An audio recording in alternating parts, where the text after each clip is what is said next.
වාරණය කළ නොහැකි අදහස් ධාරණය කරනු පිණිස අපි අලෙත් තීරණය සමගින් අද ශ්‍රී ලංකා නීතිඥ සංගමයේ හිටපු සභාපති ජනාධිපති නීතිඥ යුආර් ද සිල්වා මැතිතුමන් එක්ක අපේ විශේෂ තීරණය වැඩසටහනේ ඉන්නේ. තුනෙන් දෙකක් බලය ලබා ගන්නවා පාර්ලිමේන්තුවේ ගෝඨාභය රාජපක්ෂ මැතිතුමන්ගේ ආණ්ඩුව. මේ වෙනකොට අමාත්‍ය මණ්ඩලය පත් කරලා හමාරයි.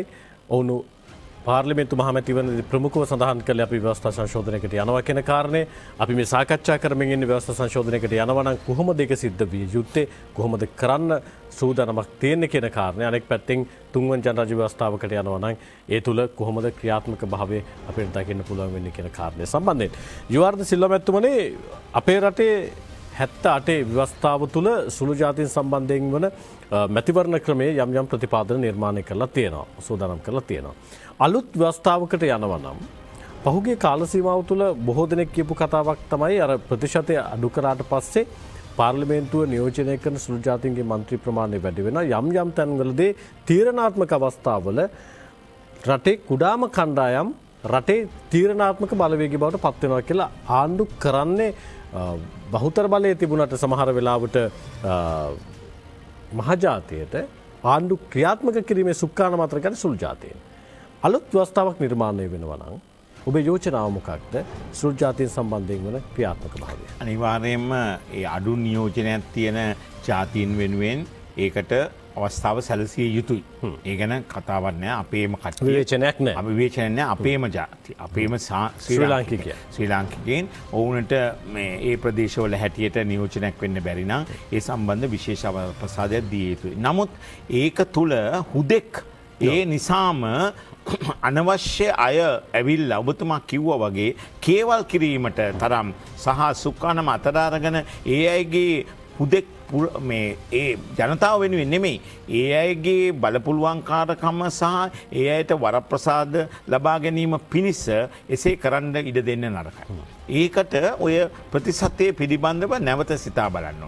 ඒකට දැන් අපේ රටේ තියෙනවා ඔය මේ සීමා නිර්ණය කමිෂන් තියෙනවා. ඒක හැම ව්‍යවස්ථාවෙම ඔක තිබුණා.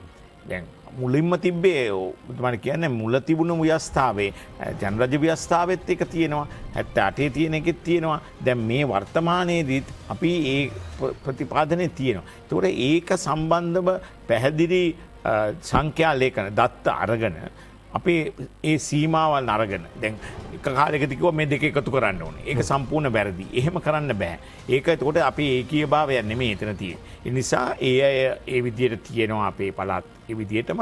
නමුත් අර කියන නියෝජනය සම්බන්ධයෙන් අපි කල්පනා කරලා බලන්න ඕනේ ඇත්තටම ඒ ජනතාවගේ නියෝජනයක් වෙනවාද කියන එක. මේ නිකන් දීලා දාන එක නෙමෙයි. ඒ නියෝජනයක් වෙනවා නම් ඒ දෙන්න ඕනේ. එතකොට ඒක සම්බන්ධයෙන් ඒ අදාළ පක්ෂ ගන්න තීරණය එතකොට මේ ජනතාව තීරණය කරනවා. දැන් මේ සැරේ ඒක නෙමුනේ. ගිය සැරේ ඒ අය ඇවිල්ලා කරපු දේ ගැන කිසිදු පැහැදීමක් නැති නිසා ඒ අයගේ ඡන්ද සංඛ්‍යාව අඩු කළා. ඒ අයගේ මන්ත්‍රී සංඛ්‍යාව අඩු කළා. ඒ නිසා එවැනි තත්ත්වවල ජනතාව කරනවා. ඒ නිසා තමයි මම කියන්නේ ඒ ජනතාවට ඒ අවස්ථාව දිය යුතුයි. නමුත් අපි ඒක ගැන නැවත සිතා බලලා ඒ නියෝජනයට දක්වලා තියෙන ප්‍රතිශතය අඩු වැඩි කිරීම සම්බන්ධව අපි දත්ත අනුව තීරණය කරනවා. මිසක් මට මෙතන ඉඳගෙන 103 දෙක කරන්න ඕනේද නැත්නම් 2 3 දක්වා වැඩි කරන්න ඕනේද කියන එක නෙමෙයි කියන්නේ. නමුත් අපි පිළිගන්නවා ඒ අය නියෝජනයක් විය යුතුමයි. ඒක මම හිතන්නේ ඊට අමතරව පත් කළ මන්ත්‍රීන්ගෙනුත් ඒක තියෙනවා. දැන් මම හිතන්නේ මේ රජයේ විසින් පත් කළ අයගේ විවිධ ජාතීන් ඉන්නවා ඒකේ. ඒ තුල අපි දකිනවා ඒ දේ. ඉතින් අනිත් පක්ෂවලට ඒක කරන්න බැරි තමක් තියෙන්න පුළුවන්. ඒ අයට හම්බෙලා තියෙන ආසන අනුව පත් කළ මන්ත්‍රීන් පත් කිරීමේ ගැටලුවක් එන්න පුළුවන්. ඒක ගැන අපිට කතාවක් නැහැ. ඒ අය ඒගොල්ලන්ගේ සීමාවල් කරන්න ඕනේ අපිට කියන්න බෑ ඒකට දේව. නමුත් ඒ තත්ත්වයේ උඩත් ඒගොල්ලන්ට යම්කිසි නියෝජනයක් කරන්න ඉඩ දෙන්න ඕනේ. ඉතින් මේ සියල්ලම එකතු වෙලා හිටියොත් තමයි අපිට කරන්න පුළුවන්. හැබැයි ඒකෙන් අයුතු ප්‍රයෝජනයක් ගැනීම වළක්වාලීමට ව්‍යවස්ථාවෙන් ප්‍රතිපාදන සැකසිය යුතුමයි. එහෙම නැත්තම් බැලන්නේ. යුආර් ද සිල්වා මැතිතුමනි, අර පහුගේ කාල සීමාව තුළ MCC ගිවිසුම සම්බන්ධයෙන් බරපතල කතාවක් තිබුණා. පහුගිය ජනාධිපතිවරණයේ තීරණාත්මක සාකච්ඡාවක් බවටත් MCC ගිවිසුම පත් වුණා. මැතිවරණ ප්‍රතිඵලයේ යම් චලනයකටත් ඒක ඍජුව සහ වක්‍රව බලපෑවා. MCC ගිවිසුම අත්සන් කිරීම සහ පාර්ලිමේන්තුවට නොගෙන ජනාධිපතිවරයා හෝ අගමැතිවරයා ඒකට අත්සන් කරන්න යොමු වීම. එතනදී සාකච්ඡාවට ලක් වුණා නැහැ. ජනාධිපතිවරයා හෝ විධායකයෝ හෝ අගමැතිවරය කවුරු වුණත් රටට එරෙහිව හෝ රටක් තව රටක් එක්ක සම්බන්ධයෙන් අත්සන් කරන ගිවිසුම් පාර්ලිමේන්තුවට යොමු කරන්න ඕන කියන කාරණා තමයි. ඒක සාම නීතියක් විදිහට සම්මත වෙලා නැහැ. ව්‍යවස්ථාවේ අන්තර්ගත වෙලා නැහැ. එහෙම අවශ්‍යතාවයක් ඔබ දකිනවා. අනිවාර්යයෙන්ම ඒක විය යුතුයි. ඒක අනිවාර්යයෙන් විය යුතුයි. ඒකේ අපි වැරදි ආදර්ශය අපි දැක්කා. කැබිනට් මණ්ඩලයට දාලා එතනින්ම ඒක අත්සන් කරලා ඉවර කරන්න ලෑස්ති වෙච්ච එකක් තමයි නැවතුනේ. හැබැයි සමහර වෙලාවට දැන් එහෙම දැම්මොත් තව කෙනෙකුගේ අනිත් පැත්තෙන් තිබ්බ යෝජනාවක් තමයි රටට හිත කරයි කියලා විධායකයෙක් දකින දෙයක් ව්‍යවස්ථාදායකයෙකු විසින් සමහරවිට අවහිර කරන්න පුළුවන්. මෙතන මෙහෙමයි. දැන් අපි ඕක දෙපැත්තම කල්පනා කරන්න ඕන. විධායකයේ තුල ඔය දෙපැත්තට හිටියොත් නේ ඔය ප්‍රශ්නේ ඇති වෙන්නේ. එතකොට තමන්ගේ කණ්ඩායම තුල ඒක සාකච්ඡා කරලා ආවට ගියාට කරනවා නම් ඒක වැරදි. ඒකදී. නමුත් ඒක තමන්ගේ පිරිස ඒ කියන්නේ පාර්ලිමේන්තු කණ්ඩායමක් තියෙනවා. ඒ කණ්ඩායමට ජනාධිපතිතුමාට පුළුවන්කම තියෙන්න ඕනේ එතුමාගේ ඉන්න නිලධාරීන් ඒ පිළිබඳව දැනුම තියෙන අය ලබා මේ පිළිබඳව පැහැදිලි අවබෝධයක් ලබා දෙන්න. ඒ ලබා දීලා ඉවරලා පාර්ලිමේන්තුවට යවනවා මිසක් නිකම් මේක යවුවේ ගමන් ඔබතුමා කිව්ව දේ තමයි වෙන්නේ. ඒ මොකද ඒකට කිසිදු කියවීමක් කරන්නේ. එදා අපි දැකලා තියෙනවා සමහර දේවල් වල මෙච්චර විතර විශාලට තියෙනවා මේ පනත් කෙටුම්පත් එදා උදේට එතන තියන්නේ කියලා. මේස උඩ තියන්නේ පාර්ලිමේ. ඒක සම්පූර්ණ වැරදි වැඩ. එහෙම නැතුව ඒ අයටත් ඒක කියවන්න අවස්ථාව දෙන්න ඕනේ. ඊට අමතරව ඒ දැනුම තියෙන කෙනෙක් ලවා ඒ පිළිබඳව ඒ අය දැනුවත් කරන්න ඕනේ. මොකද ඒ අයටත් මේ කියවන්න ඔක්කොම තේරෙන්නේ නැති වෙන්න පුළුවන්. සමහර විෂයන් සම්බන්ධව. ඒ නිසා මේ MCC ගිවිසුම අපි දැක්කා. ඒක සම්බන්ධව ඒකේ පෙන්වන්නේ උඩින් ලස්සනට මේ සීනි බෝලයක්. ඒක තුල ඇතුලේ තියෙන එක තමයි භයානකම. ඉතින් මේ පෞද්ගලික රජයේ ඒක දැකලා නොදැක්කා වගේ හිටියාද නැත්නම් ඒක මේ තමන් බලන්නේ නැතුව අර ගානට කැමති වෙලා මේ බාර ගන්න හැදුවද කියන එක මට කියන්න බෑ. නමුත් ඒ කරන්න ගියේ වැඩේ සම්පූර්ණ භයානකයි. ඔයිට ඉස්සෙල්ලා ඇක්ටා සහ සෝෆා කියලා ගිවිසුම් දෙකක්. අපි නීති සංගමේ හරහා ඒවට සම්පූර්ණ විරුද්ධත්වය ප්‍රකාශ කරපු නිසා එයට ඒ තත්ත්වෙන් මිදෙන්න සිද්ධ වුණා. මේකෙදිත් මේ MCC ගිවිසුම කාලාන්තරයක් තිස්සේ මේක අරගෙන ආවා. අරගෙන ඇවිල්ලා මේ ආණ්ඩුව ඉවර වෙන්න කිට්ටුව කොහොම හරි බැලුවා මේක පුළුවන්ද කියලා දාන්න. නමුත් ඒක රටේ වාසනාවට ඒක කළේ නැහැ. නමුත් ඒකෙන් කියන්නේ විදේශ රටක තියෙන දෙයක් ඒක අර කවුරුත් කිව්ව පළියට විසි කරන්න බෑ. ඒ ජනාධිපතිතුමා එතනදි ගත්ත පියවර ගැන මම සතුටු වෙන්නේ. එතුමා ඒක ආවට ගියට මොකද ජාත්‍යන්තර දේවල් මේවා. ඒ අය අපි තරහ කරගන්න ආවට ගියට බෑ. අපිට පුළුවන් වෙන්න ඕනේ ඒක කියවලා බලලා ඒ දැනුම තියෙන අයගේ නිර්දේශ අරගෙන ඒ නිර්දේශ මත මේක අපිට වාසි වෙන විදිහට හරව ගන්න පුළුවන්ද කියලා. මෙන්න මේකයි මෙතන දැන් ඒක දාන්න හදපු කණ්ඩායම ඊට පස්සේ ඇවිල්ලා අහනවා ඔක ඉරන්නේ නැද්ද කියලා. ඉතින් ඒ වගේ වැඩ කියන එකෙන් තේරෙනවනේ රටට ආදරේ නෙමෙයි කියන. මම කියන්නේ ඒ අය සද්භාවයෙන් නම් අපිට රටට යමක් උදව්වක් කරන්නේ. ඒ උදව්ව ගත්තට කමක් නැහැ. හැබැයි ඒගොල්ලන් කොන්දේසි වලට යටත් වෙන්නේ නැතුව. ඒ කොන්දේසි භයානක කොන්දේසි බවට හොඳටම පේනවා. රටෙන් භාගයක් කපාගෙන යන විදියට පාරවල් හැදෙන්නේ. ඒව ඇතුළට එන අයට ඒ අයට ඕන විදියට ජීවත් වෙන්න පුළුවන්. අභිආයුධයට දරාගෙන ගමන් කරන්න පුළුවන්. ඒ ගැන කතා කරන්න බෑ අපිට. ඉතින් මේවා අපිට තියෙන්න දෙන්න බෑ. ඒගොල්ලෝ හුදෙක් සල්ලි දුන්න පළියෙන්. ඒ නිසා MCC ගිවිසුම ඉරනවද නැද්ද කියන එක නෙමෙයි. අපට අහිතකරයි මේ තියෙන තත්වය අපේ විද්වතුන් ලබා ඒ තියෙන තත්ත්වයට වඩා වෙනස්ව අපි ඉල්ලන දේවල් ඒකට ඇතුළත් කරන්න පුළුවන්ද කියලා ඒ අය සමග සාකච්ඡා කරන්න. ඒ අය ඒ පිළිබඳ සාකච්ඡා කළ දෙන තොරතුරු පාර්ලිමේන්තුවට දැනුම් දිය යුතුයි. පාර්ලිමේන්තුව දැනුම් දීලා පාර්ලිමේන්තුව සාකච්ඡා කරලා ජනතාවත් දැනුවත් කිරීමෙන් පසුව ඒකේ සාධනීය කරුණු තියෙනවා නම් අනිවාර්යයෙන්ම ඒක කළාට කමක් නැහැ. එහෙම නැතුව මේ තියෙන තත්ත්වයේ මත කිසිසේත් ඒකට එකඟ වෙන්න බෑ. මොකද ඒකේ තියෙන දේවල් අපිට කිසිසේත්ම හොඳ දේවල් නෙමෙයි. මුදල විතරයි අපිට ලැබෙන්නේ. ඊට පස්සේ වෙන දේවල් අපේ පරම්පරාවට අපේ ඉදිරි පරම්පරාවට මහ විශාල ව්‍යසනයක් වෙන්නයි වෙන්නේ. අපි අවසන් විනාඩි කිහිපය තුළ ඉන්නේ අද තීරණයේ විශේෂ සාකච්ඡාවේ. මූලිකවම අපි දැක්ක අර සෝබිත ස්වාමින් වහන්සේ 2015 පාර්ලිමේන්තු මහමැතිවරණයට මෛත්‍රීපාල සිරිසේන මහත්මයා පොදු අපේක්ෂකයා විදිහට ඉදිරිපත් කරනකොට අපි ව්‍යවස්ථාවක් නිර්මාණය කළ යුත්තේ මෙන්න මෙහෙමයි කියන කාරණේ සම්බන්ධයෙන් උන්වහන්සේලා සෑහෙන ගැඹුරට සාකච්ඡා කළා. ඒ ප්‍රතිඵලයක් විදිහට තමයි මේ කියන ශ්‍රී ලංකාවේ ආණ්ඩුක්‍රම ව්‍යවස්ථා මණ්ඩලයේ මේ මෙහෙයුම් කමිටු අතුරු වාර්තාව 2017 සැප්තැම්බර් 21 වෙනිදා ඔබතුමාලා අතරපත් වෙන්නේ. දැන් එතනදී කතාවහට ලක්විච්ච දෙයක් තමයි මේ රට තුල අසමගිය ඇති වෙනවා. එකමුතු භාවය අපි එකතු කරන්න ඕන මේ ජාතිය අතර විශ්වාසය ගොඩනගන්න ඕන කියන කාරණය සම්බන්ධයෙන්. ඔබතුමාගේ යෝජනාව මොකද්ද මේ සම්බන්ධයෙන් අලුත් ජනරාජ්‍ය ව්‍යවස්ථාවකට යනවා නම් අපි අවධානය යොමු කරන්න ඕන මොන කාරණා සම්බන්ධයෙන්? විශේෂයෙන්ම ඒ අයගේ මා කියපු විදිහට ඒ ප්‍රදේශවල තියෙන ප්‍රශ්න අපි අඳුනා ගන්න ඕනේ. අපි අඳුනාගත්ත නැතුව නෙමෙයි. ඒවා දැනම අපි ඒවා යටපත් කරනවා. මේ ප්‍රශ්නය පහුගේ මේ ආන් රජයේ නෙමෙයි ඉතිස්සල රජයේ අවසාන භාගයේ ඉඳන්ම මේ කතා වෙනවා. මොකද යුද්ධයේ ජයග්‍රහණය කරපු එක ඇත්ත. ඊට පස්සේ අපිට මතකයි උතුරු වසන්තේ ඇති කරලා ඒ දියුණුවක් කරගෙන ගියා. නමුත් ඒ හරි විදිහටම ඒක වුණේ නැහැ. ඒකේ පාරවල් ඇති කරලා ඒ යන එන පාසුකම් අපි භුක්ති විඳිනවා, ඒ අයත් භුක්ති විඳිනවා. නමුත් මම දකින්නේ ව්‍යවස්ථාව හරහාම ඒ අයට දෙන ඒ බලතල ගැන සාකච්ඡා විය යුතුයි. ඒ කියන්නේ ඒකෙන් අදහස් කරන්නේ නැහැ මේ ඒගොල්ලන්ට වෙනම රාජ්‍යයක් දෙනවද නැද්ද කියලා. ඒ අයට පහසුකම් ලබා දීම පිළිබඳව ඒ කියන්නේ අදාළ පළාත් සභා හරහා මම කිව්වේ ඒක දැන් සුදුවලියෙක් ඉන්න පළාත් සභාව අපි කොහොමද හරිමකට යොමු කරන්නේ? ඒ පළාත් සභාව හරහා ජනාධිපතිතුමාට තමුන්ගේ දර්ශනය එතනට ගෙනියන්න කටයුතු කරන්න පුළුවන්. දැන් ඔබතුමා කියන සාකච්ඡාව කරපු ගමන් ඔය කට්ටිය ඉල්ලන දෙයක් තමයි දැන් මේකේ සඳහන් කරා වගේ ඔරුමිත්ත නාඩුව. කියන්නේ ඒකේ භාවය සම්බන්ධයෙන් වෙන සංකල්පය උන් අභියෝගයට ලක් කරනවා. අනෙක් පැත්තෙන් රාජ්‍ය භාෂාව සම්බන්ධයෙන් උන් ප්‍රශ්න කරනවා. බෞද්ධ ආගමට ප්‍රමුඛස්ථාන ලබා දීම සම්බන්ධයෙන් උන් ප්‍රශ්න කරනවා. මොන ඔය කියන සමගිය ඇති කරන්න පුළුවන් අලුත් ව්‍යවස්ථාවක් ඔය කියන විදිහට ගොඩනගන්න පුළුවන්ද? ඔබතුමා කිව්ව විදිහට ඒ අය නෙමෙයි ඔක් කරන්නේ. මේ පෞද්ගලික රජයත් එක්ක හිටිය NGO කට්ටිය එකතු වෙලා ඔය කියන TN එකත් එක්ක සම්බන්ධ වෙලා ඒගොල්ලෝ ගොඩනගාගත්ත එක මිසක් ඒ ජනතාව ඔක් කියන්නේ නැහැ. මම හොඳටම දන්නවා. ඒ අයට අපිත් එක්ක සමගියෙන් ඉන්න ඒ අය කැමති. ඒ නිසා ඒගොල්ලෝ බුද්ධ ආගම කියන එක ඒ දමිළ ජනතාව මුස්ලිම් ජනතාව සියලු දෙනාගෙම බහුතරය මේ අන්තවාදී සුළු කොටස් ඉන්නවා. මොකද ඒ අය පැවැත්මක් තියෙන්නේ මේකට ගැහුවොත් විතරයි.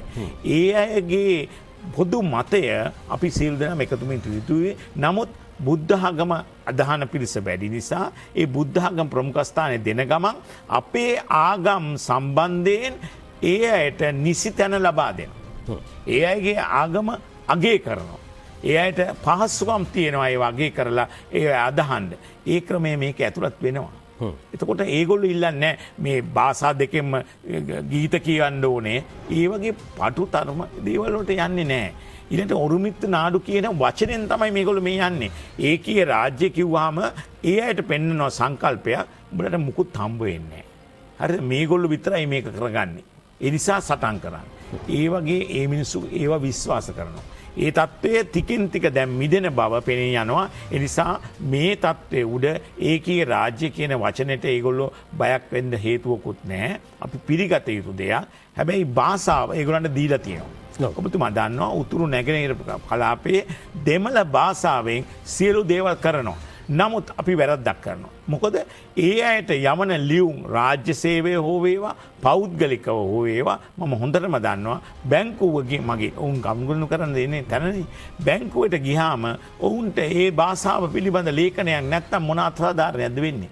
ඒ දෙමළ භාෂා දමිළ භාෂාව කරන අයට ඒ ප්‍රදේශවල ප්‍රමුඛත්වය ඒ අයගේ භාෂාව තියෙන්න ඕනේ. අපි ඒ පැත්තට ගියාම අපි පොදු භාෂාවට එනවා.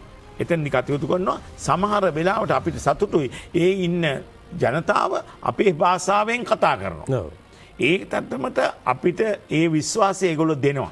ඉතින් අපි ඒගොල්ලන්ගේ ඒ භාෂාව අගය කරන්න ඕන. ඒ නිසා ඒ ප්‍රදේශයේ ඒගොල්ලන්ට ඒ කටයුතු කරන්න ඒගොල්ලන්ගේ භාෂාව දෙනවා නම් ඒ මා කියපු විදිහට ඒගොල්ලන්ට අනිත් අපි අර ඉස්සලා සාකච්ඡා කරපු දේවල් ලබා දෙනවනම් කවදාවත් ඒගොල්ලෝ වෙනම රාජ්‍යයක් ඉල්ලන්නේ නැහැ. ව්‍යවස්ථාවට ඒවා අන්තර්ගත කරන්න ඕනේ නැහැ කියලා ව්‍යවස්ථාවේ මේක තියෙන දැන් ඒක වෙනස් කරන්න කියලානේ කියන්නේ. ව්‍යවස්ථාවේ අපි මුල ඊටම 78 ව්‍යවස්ථාවේ ඉතින් ඉස්සලා තියෙන ව්‍යවස්ථාවෙත් ඕක ගැන කතා කරලා තියෙන ටික බොහොම නිවැරදි.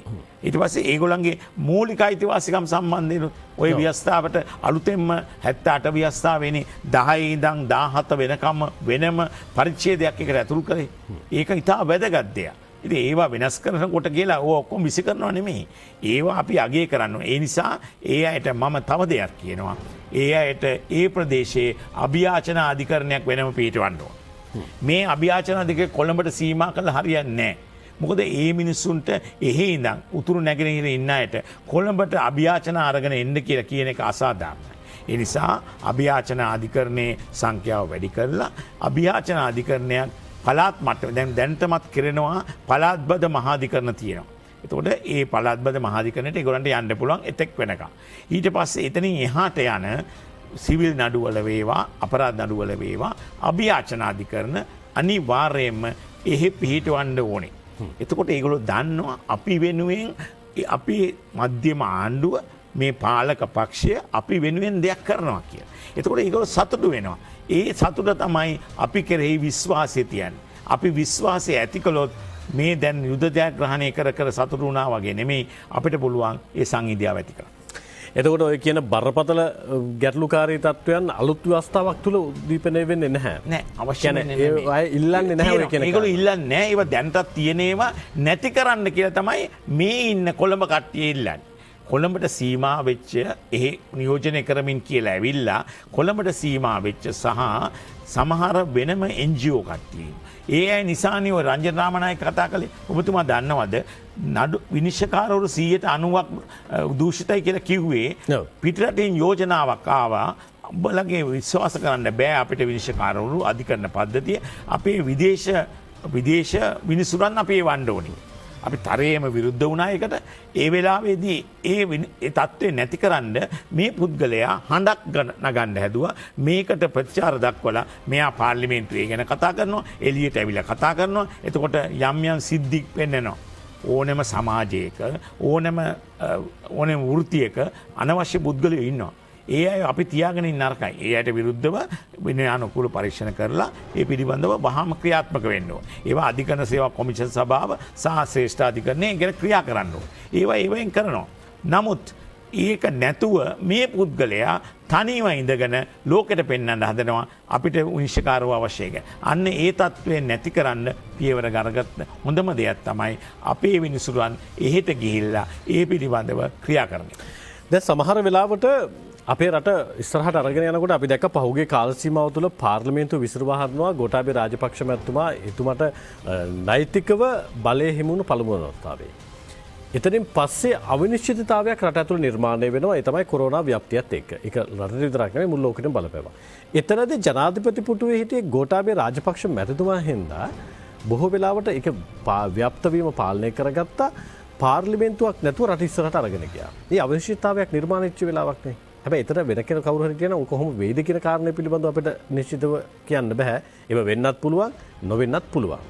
එහෙම අවිනිශ්චිතතාවයක් නිර්මාණය වුණොත් පාර්ලිමේන්තුවක් විසිරුවලා තියෙන වෙලාවක අපි ව්‍යවස්ථාව වෙන කොහොමද ඒක පාලනය කරන්න කියලා.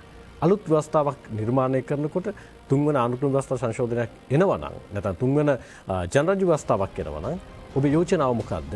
ඒ වගේ තත්ත්වයකට මුහුණ දෙන්න අපි අලුතෙන් එකතු කළ යුතු පරිච්ඡේද සමග. අලුතෙන් එකතු කරන්නට වඩා මේ වචන පොඩක් පැහැදිලි කරන්න ඕනේ. මොකද මේකේ තියෙනවා ටිකක් අර එල්ලෙන්න පුළුවන් කොනක් අල්ලගන්න පුළුවන් ක්‍රමවේදයක්. එතකොට මාස 3ක කතාවකට එල්ල ගොඩක් කට්ටිය කතා කරානේ මාස 3 කියන එක ඒක දීලා තියෙන්නේ මේ පරිපාලනය කතාවට විතරයි. ඒක අනිවාර්යයන්ගේ නෑ. මොකද ශ්‍රේෂ්ඨාධිකරණයට කියලා තියෙනවා මේ මූලික අයිතිවාසිකම් නඩු ඉවර වෙන්න ඕනේ කාලෙ මොකද්ද කියලා. ඒ නිසා ඒකෙන් ඉවරුන් නැත්තම් මූලික අයිතිවාසිකම් නඩු ඇති වෙලා යන්නේ නෑ. ඒ වගේ තියෙනවා විවිධ නීති රීති. වල සඳහන් වෙලා තියෙනවා ආවල් කාලවකවා. නමුත් මේකෙදී අපිට ඒක පැහැදිලි කරගන්න පුළුවන් නේ. ඇයි අපි ඒ වගේ තත්ත්වවල වලට ඉඩ තියලා තියන්නේ. ඉතින් ඒ නිසා ව්‍යවස්ථාව හදනකොට මේ තියෙන රාමුවට පුළුල් කිරීමක් කරනවා කියන්නේ අපි ගොඩාක් ඉදිරියට යනවා කියන. එතකොට මේ ප්‍රශ්නෙන් අපි යම්කිසි ආදර්ශයක් ලබනවා. ඒ කියන්නේ අපි දකිනවා මේ දුර්වලතාවය නිසා තමයි මේගොල්ලෝ මෙච්චර බෙරිහන් දුන්නේ. ඒ නිසා ඒක වැරදි දෙයක් බව ශ්‍රේෂ්ඨාධිකරණය තීරණය කළා.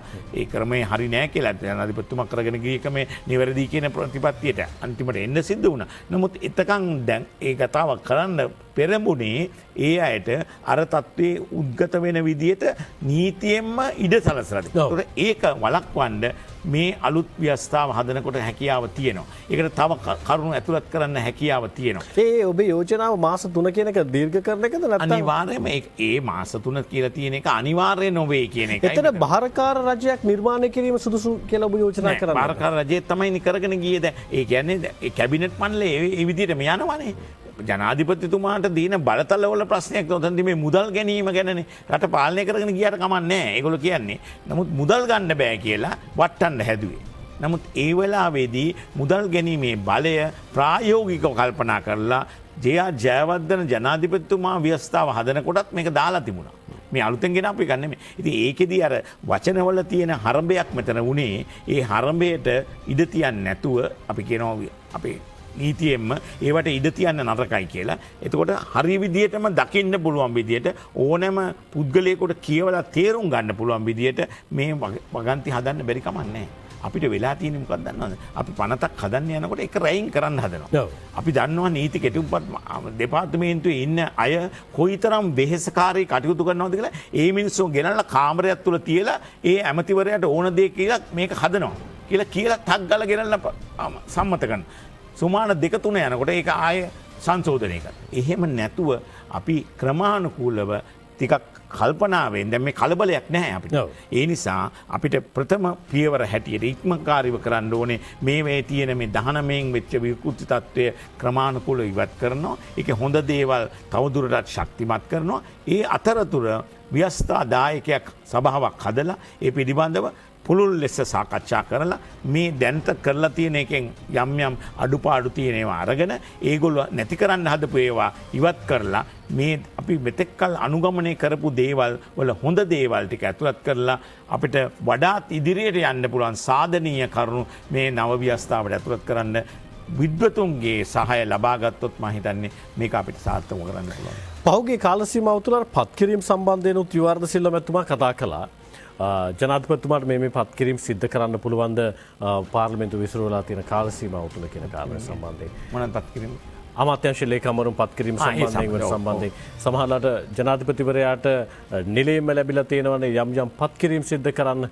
යම් පත්කිරීම සිද්ධ කිරීම තුළ සුදුස්සන් තෝරා ගැනීම සම්බන්ධයෙන් ජලි සිතා බලන්න ඕන කියන කාරණය සම්බන්ධයෙන් නෛතික ප්‍රතිපාදන නිර්මාණය කරන්න ඕන කියන කාරණය සම්බන්ධයෙන් හරි ව්‍යවස්ථාවට ඒව ඇතුළත් කරන්න ඕන කියන කාරණය සම්බන්ධයෙන් හරි යම් සාකච්ඡාවන් සිද්ධ වුණා. ඔබ යෝජනාව දැන් තියෙන ක්‍රමවේදය හොඳයිද? නැත්නම් ඒ පිළිබඳව යාල සිතා බලන්න. නෑ අනිවාර්යයෙන්ම හිතා බැලිය යුතු. දැන් අපිට ඒගොල්ලොම දීලා තියෙනවා ඒ කාරණා අපිට විරුද්ධව එන කාරණා මොනවද කියලා. ඒ දේවල් ප්‍රයෝජනට අරගෙන ඒවා අර හුදෙක් කියන දේවල් නිකම් මේ තමන්ගේ වාසියට කියපු දේවල් නැති සාධනීය කරු තියෙනවා නම් ඒවායේ තියෙන හොඳ දේවල් ටික අරගෙන ඒක ව්‍යවස්ථාවට ඇතුළත් කරන්න. එතකොට තවත් කෙනෙකුට ආයේ ඒ දේ කියන්න බැරි තත්ත්වෙට ඒක හොඳටම සීල් කරන්න පුළුවන් තත්ත්වය දැන් උද්ගත වෙලා තියෙනවා. මොකද මේක අපි අත්හදා බලලා තියෙන්නේ. මේක අපි සාකච්ඡා කරලා තියෙන්නේ. මේක ශ්‍රේෂ්ඨාධිකරණය දක්වා ගිහිලා තියෙන්නේ. ශ්‍රේෂ්ඨාධිකරණේ නඩු තීන්දුව මේකට තියෙනවා. ඒවැය සාකච්ඡා කරලා ඒ නඩු විනිශ්චයකාරතුමන්ලා කියලා තියෙනවා. ඒ කියලා තියෙන කාරණා මේ නව ව්‍යවස්ථාව සකස් කරනකොට මේ කියන ඒ මණ්ඩලයට ඒක ඇතුළත් කරන්න පුළුවන්. එහෙම ඇතුළත් කරොත් එහෙම මේ ප්‍රශ්න අවම මට්ටමකට එනවා. එතකොට ඔබතුමා කිව්වා වගේ අලුතෙන් ව්‍යවස්ථාවක් කියලා කියන්නේ හුදෙක් මේ අමුතුම දෙයක් නෙමෙයි. අපි ලැබපු අත්දැකීම් අපිට වෙච්ච අපිට වෙච්ච මේ දෝෂාරෝපණ නිසා ඒවෙන් අපි ගබා ගන්න ඒ පන්නරය තුල අපි සකස් කරන නව ව්‍යවස්ථාව සාර්ථක කරගන්න පුළුවන්. යුවර්ධ සිල්වා මැතිතුමනි මේ අවසන් විනාඩි කිහිපය තුල අපේ ඉන්නේ. ඔබේ හැදෑරීම අනුව නවබේ අපේ රටේ 47 ඊට පස්සේ 72 පළවෙනි ජනරජ ව්‍යවස්ථාව 78 දෙවන ජනරජ ව්‍යවස්ථාව සම්බන්ධව ඔබතුමායි බරපතල කියවීමක් තියෙනවා. අනෙක් පැත්තෙන් ලෝක දේශපාලනය සහ අනෙක් රටවල් වල ව්‍යවස්ථාදායකයන් සහ ඒ රටවල් ව්‍යවස්ථාවන් ක්‍රියාත්මක වීම සම්බන්ධව ඔබතුමාට හැදෑරීමක් තියෙනවානේ. අපේ රටට වඩාත්ම ගැලපෙන්නේ මේ තියෙන ක්‍රමවේදයේද? එහෙම නැත්නම් අපි වෙන රටවල් වල භාවිතාවන් යලි කියවලා හදාරලා ඒ භාවිතාවන් අපේ රටට අනුගත කරගන්න ඕන කියන තරක ඔබ ඉන්නවා. අනිවාර්යයෙන්ම. ඒක තමයි දියුණු ක්‍රමය කියන්නේ. දැන් අපි යන්නේ මෙතන වෙස්ට්මින්ස්ටර් ක්‍රමයටනේ. වෙස්ට්මින්ස්ටර් ක්‍රමයෙන් ගිහිල්ලා ඊට පස්සේ අපි ප්‍රංශ ක්‍රමය ඊට පස්සේ දකුණු අප්‍රිකානු ඒ ක්‍රමවේද ගැන අපි අධ්‍යයනය කරලා තියෙනවා. නමුත් ඒක ගැන කතා කළා විතරයි. මේක තුල අපි ගන්න ඕනේ. අපි කරන්නේ මොකද්ද? අපේ වැරද්ද තියෙන්නේ ඒක එහෙම්මම ගෙල්ලා මෙතන දානවා. ඒ ක්‍රමේ කරන්න බෑ. ඒකනේ උනේ සමානුපාතික ක්‍රමයට. ඒක දැක්කා ඒක ගත්තා. එහෙම නෙමෙයි. අපේ රටට ගැලපෙන දේ දැන් අපි මේ වෙනකොට අපි ඒකේ අත්දැකීම් තුලින් අපි දැනුමක් ලබලා තියෙනවා. ඒ නිසානේ කොමිසමෙන් වාර්තා කරලා තියෙන්නේ ගුණවර්ධන කොමිසමේ කියලා තියෙන්නේ මේ දෙකේ සංකලනයක් යන්නේ කියලා. ඉතින් අපි ඒක පිළිගන්න ඕනේ. ඒක තමයි අපේ රටට ගැලපෙන ක්‍රමය. ඒතකොට ඒ හා සමාන අනුගමනය කරන රටවල් මොනවද තියෙන්නේ? ඒවැයේ තියෙන අපිට ගත හැකි හොඳ දේ මොනවද? ඒ පිළිබඳව අපි මේකට ඇතුළත් කරන්න ඕනේ. දැන් අපි අර ක්‍රමයෙන් දැන් මිදිය යුතුයි. අපි ඒක තියෙන්නේ කිරීටේ යට තියෙන ක්‍රමවේදයක්. අපිට ඒක අනුකම්පා කළා මේ අපිට 46 47 දී ලබා දීලා තිබුණේ. ඉතින් ඒ ක්‍රමයෙන් අපි මිදිලා දැන් අපි ජනරජ ව්‍යවස්ථාවකට ඇවිල්ලා තිනවා. එතනින් එහාට තමයි 78 අත්දා බැලුවා. ඒක දැන් ගොඩාක් කාලක් අපි ඇවිල්ලා තිනවා. ඒ තුළ අපි කරපු විකෘතිනේ අතර මැද තියෙනවා යම් සංශෝධන නිසා. ওই සංශෝධන 19ක් දක්වා අපි ඇවිල්ලා තිනවා. 20 ගැන හිතමින් ඉන්නකොට තමයි මේ තත්ත්වය ඇති වුණේ. ඉතින් අපි හුදෙක් 19 20 21 දක්වා යන්නේ නැතුව අපි මූලික වශයෙන් මේ දේවල් සාකච්ඡා කරලා ඔබතුමා නිවැරදි වගේ අනිත් රටවල දේ දිසා බලලා ඒවා දැන් දියුණු ක්‍රමවේදයට ගිහිල්ලා ඒගොල්ලෝ අලුතෙන් හිතලා බලලා දේවල් කරලා තියෙනවනම් ඒ දේවෙන් උකහාගෙන හුදෙක් ඒක ලංකාවට ආරෝපණය කරන්නේ නැතුව ලංකාවේ පරිසරයට ලංකාවේ මනුෂ්‍ය ප්‍රජාවට ගැළපෙන විදියට ඒක සකස් කරගන්නවා නම් අපිට හොඳ ව්‍යවස්ථාවක් හදන්න ඕනේ. දැන් අපි මොන ව්‍යවස්ථාව නිර්මාණය කළත් මොන විදිහට නීතිමය කෘත්‍යයන් නිර්මාණය කළත් අපේ රටේ ප්‍රජාවගේ දේශපාලනික සවිඥානික භාවය නැත්නම් දේශපාලන සංස්කෘතිය වර්ධනයකට බලපාන ඕනේ.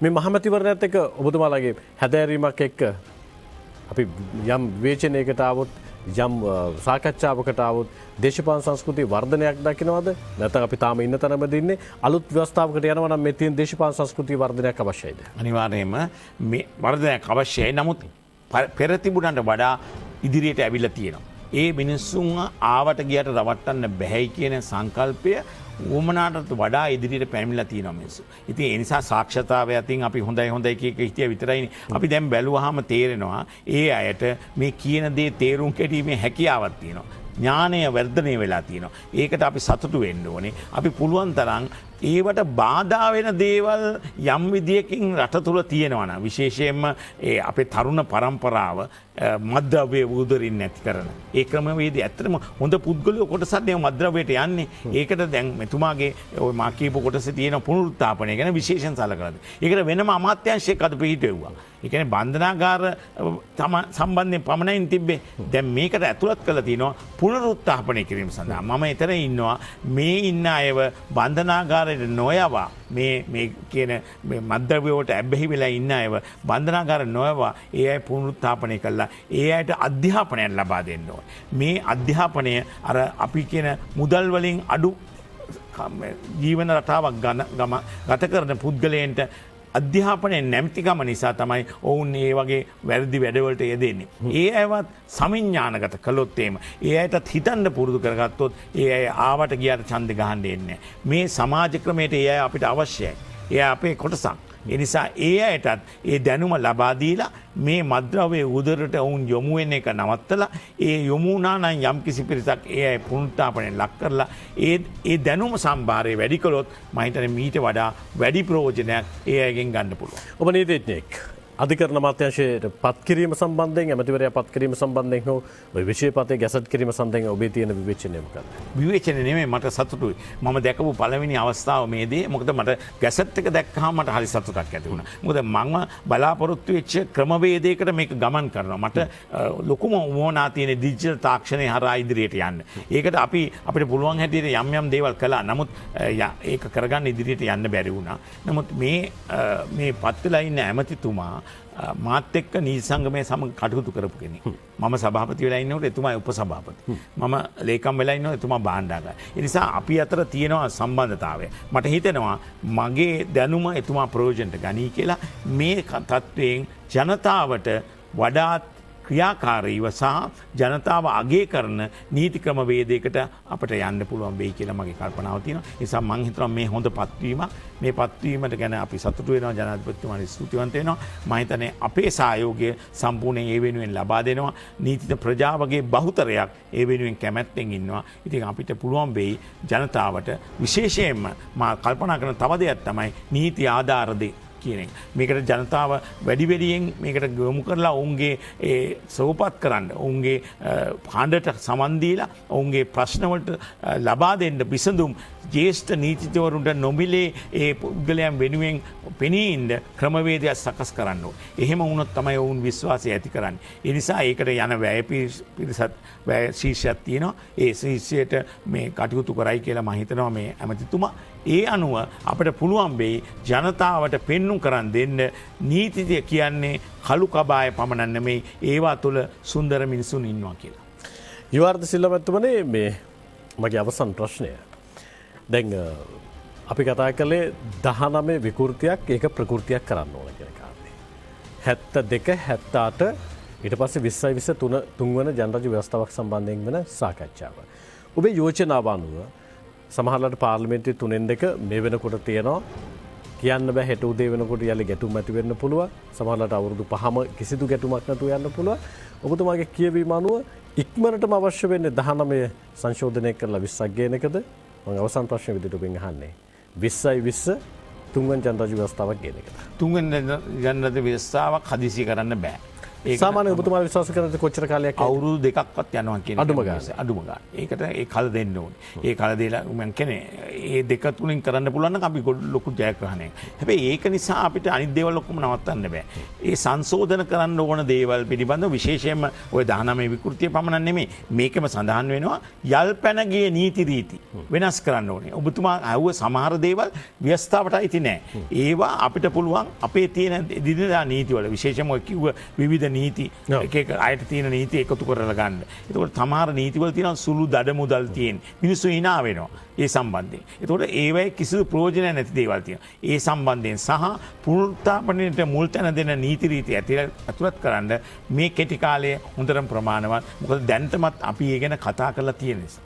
ඒ කියන්නේ 19 ප්‍රකෘතියක් නම් ඒක විකෘතියක් නම් ඒක ප්‍රකෘතියක් කරගන්න ඔබතුමාලා යෝජනා කරන 20ක් ඉක්මනට එන්න ඕනේ කියලා. අනිවාර්යයෙන් ඒක සාමාන්‍යයෙන් මේ වෙනකොට ඔබතුමාලගේ අභ්‍යන්තරයේ සාකච්ඡාවක් වෙලා තියෙනවද අපි මේක මෙන්න මේ කාලේ වෙනකොට ගේමු කියලා? මට දැන් තියෙන තත්ත්වය කෙටුම්පත් කිරීමක් ආරම්භ කළා තියෙනවා. කෙටුම්පත් කිරීම විවිධ අය ළඟ ඒ කියන මත තියෙන්න පුළුවන්. ඒක එක තැනකට ගෙන ඒම තමයි අධිකරණ ඇමතුමාගේ වගකීම. එතුමා ඒක කරයි කියලා මගේ විශ්වාසයක් තියෙනවා. මොකද අපේ නීතිඥ ප්‍රජාව අතර මේ ගැන මීට ඉස්සර සාකච්ඡා කරපු අවස්ථා තියෙනවා. ඒ නිසා ඒ සාකච්ඡා වලින් ගත්ත දේවල් උපහාගෙන එතුමාට ඉතා ඉක්මනින් ඒ පිළිවෙල කරන්න පුළුවන්. එතුමා මට පැහැදිලිව ඊයේ දිනේම කිව්වේ මට මේක පුළුවන් තරම් ඉක්මනින් කරන්න ඕනේ. ඒක සතුටුදායක දෙයක්. ඒ ගැන හිත ඉන්නවට වඩා ඒ ගැන ක්‍රියාත්මක වීම වැඩ වලින් ක්‍රියාත්මක කරලා පෙන්වන්න පුළුවන් විශ්වාසයක් අපි තුල තියෙනවා. අපි බෙහෙවින් ස්තුතිවන්ත ශ්‍රී ලංකා නීතිඥ සංගමයේ හිටපු සභාපති ජනාධිපති නීතිඥ යුවර්ධ සිල්වා මැතිතුමාට අද තීරණයේ විශේෂ වැඩසටහනට ඇවිල්ලා මේ පිළිබඳව සාකච්ඡා කරන්න අපිත් එක්ක සම්බන්ධ වීම සම්බන්ධයෙන් ආයුබෝවන් කියලා ඔබතුමාට තාම ස්තුතියි අවස්ථාව දුන්නා. අපි බලාපොරොත්තු වෙන්නේ අලුත් රටක් සෞභාග්‍යමත් රටක් නීතියේ සමානාත්මතාවය සියලු දෙනාගේ අයිතිවාසිකම් සුරක්ෂිත කරන රටක්. ඒ වෙනුවෙන් 20 තුන්වන ජනරජ ව්‍යවස්ථාවක් පිළිබඳව බලාපොරොත්තුවක් රටේ තියෙනවා. අනෙක් පැත්තේ මෙතුම සඳහන් කළ පරිදිම ඉක්මන් වෙනස්වීමක අවශ්‍යතාවයක් තියෙනවා. අපි බලමු කොහෙද ඉක්මන් වෙන්නේ කියලා. ඒ ඉක්මන් වීම කොතන වුණත් ඒක රටට සාධනීය පරිවර්තනයක් වෙනුවෙන් ඉවහල් වේවි කියලා අපි විශ්වාස කරනවා. ඒ විශ්වාසයත් එක්ක අපි සමුගන්නවා යලි විශේෂ තීරණයේ වැඩසටහනකින් ලබන බදාදා රාත්‍රී 10ට මුණ ගැහිමු. සමුගන්න අවසරයි. අයිබෝවන්.